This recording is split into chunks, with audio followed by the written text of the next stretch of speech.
Shalom. Kebenaran hari ini 4 Juni 2022 dengan tema Tindakan Iman.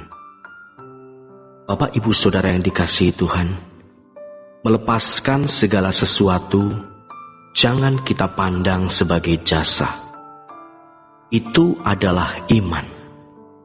Jadi, kalau seseorang belum melepaskan segala sesuatu, dia belumlah beriman. Percaya itu barter. Tidak ada percaya tanpa barter. Inilah yang membuat orang kaya di dalam Matius pasal 19 tidak bisa ikut Yesus. Ini juga yang membuat Nikodemus tidak berani ikut Yesus. Berbeda halnya dengan Zakeus yang rela kehilangan segala sesuatu. Dan kepada Zakeus, Yesus memberikan komentar, "Telah terjadi keselamatan atas rumah ini." Hal itu terjadi ketika Zakeus memberikan separuh hartanya kepada orang miskin. Dan jika ada orang yang pernah dia peras, dia kembalikan 4 kali lipat. Sebab proyeksi kekristenan adalah melakukan kehendak Allah, sempurna seperti Bapa. Dan itu harus dimulai dengan rela kehilangan segala sesuatu. Barulah seseorang dituntun oleh Tuhan. Bukan hanya mampu melakukan hukum, tetapi mengalami perubahan kodrat. Bisa berbuat segala sesuatu selalu sesuai dengan pikiran dan perasaannya Allah. Jadi, sangat menyesatkan kalau dikesankan bahwa karena Yesus mengalami kebangkitan, kita juga pasti mengalami kebangkitan. Maka kita harus kembali ke Alkitab, bukan kembali ke tokoh A atau B pada zaman sejarah gereja dengan pandangan teologinya yang sekarang menjadi begitu solid dalam ajaran banyak gereja. Saudaraku yang kekasih, kita ke gereja untuk belajar Alkitab. Sekolah Alkitab yang benar itulah gereja. Bukan untuk beribadah dalam arti seremonial. Ibadah itu pekerjaan kita setiap hari. Kegiatan yang kita lakukan setiap harinya. Orang yang telah mewujudkan imannya dalam tindakan melepaskan segala sesuatu adalah mereka yang berhak memiliki pengharapan kebangkitan. Seperti yang Paulus katakan, supaya aku akhirnya beroleh kebangkitan. Penerima surat Petrus adalah mereka yang bersedia dan rela menderita demi kepercayaannya kepada Yesus. Jadi bukan hanya dengan mulut atau pengakuan dengan bibir, tetapi percaya yang nyata dalam tindakan, yaitu mempertaruhkan hidup mereka. Kalau kita mempersoalkan hal ini dengan pertanyaan berikut, Tuhan, apa yang harus kulepaskan? Apa yang harus kupertaruhkan? Penderitaan apa yang harus kualami? Tuhan pasti menjawab pertanyaan kita tersebut. Selanjutnya Petrus menulis, "Bergembiralah akan hal itu, sekalipun sekarang ini kamu seketika harus berduka cita oleh berbagai-bagai pencobaan." Maksud semuanya itu ialah untuk membuktikan kemurnian imanmu. Apakah kita sudah melepaskan semuanya?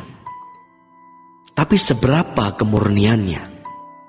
Alkitab mengatakan, yang jauh lebih tinggi nilainya daripada emas yang fana, yang diuji kemurniannya dengan api, sehingga kamu memperoleh puji-pujian dan kemuliaan dan kehormatan pada hari Yesus Kristus menyatakan dirinya.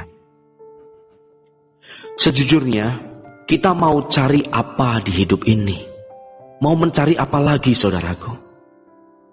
Tentu akhirnya yang kita cari adalah puji-pujian dan kemuliaan dan kehormatan pada hari Yesus Kristus menyatakan dirinya.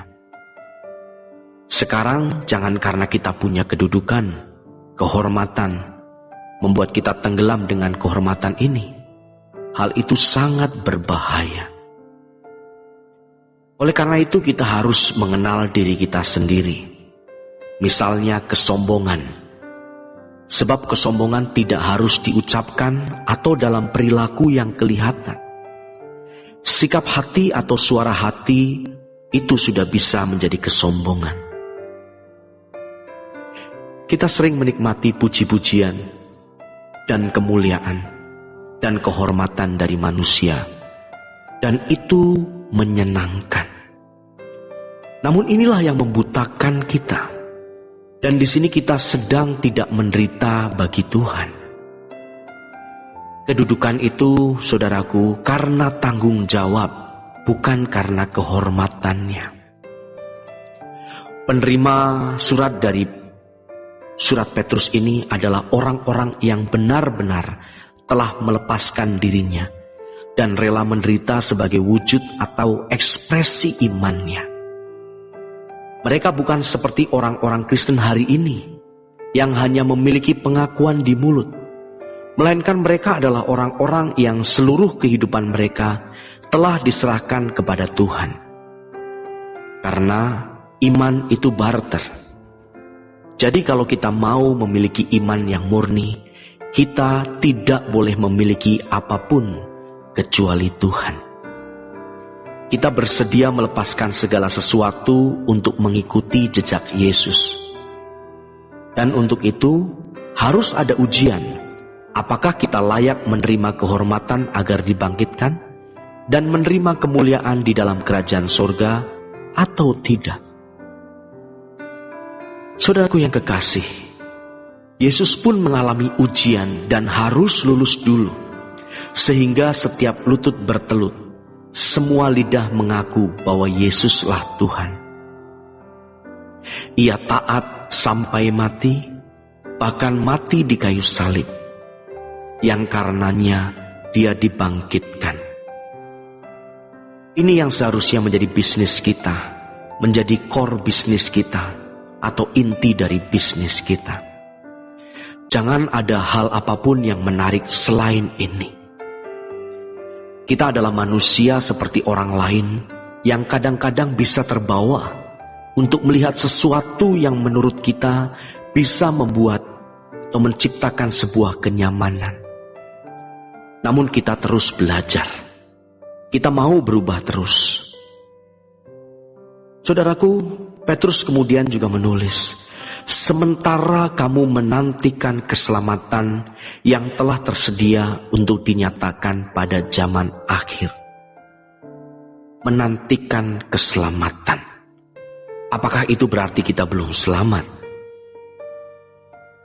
Keselamatan itu harus dilihat dari 3 dimensi, yaitu dimensi masa lalu atau past, yaitu kematian Tuhan Yesus di kayu salib memikul semua dosa manusia.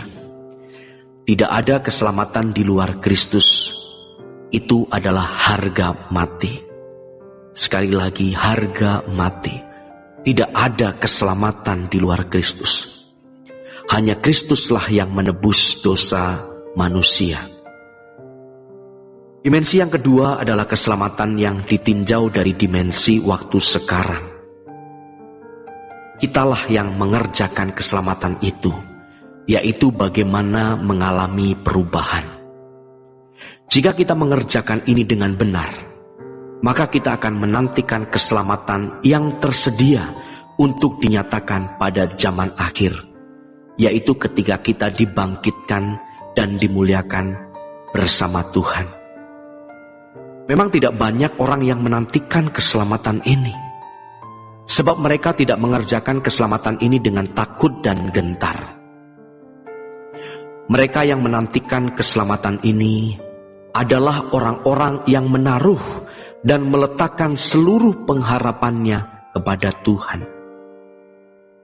Dan dimensi yang ketiga adalah dimensi waktu yang akan datang.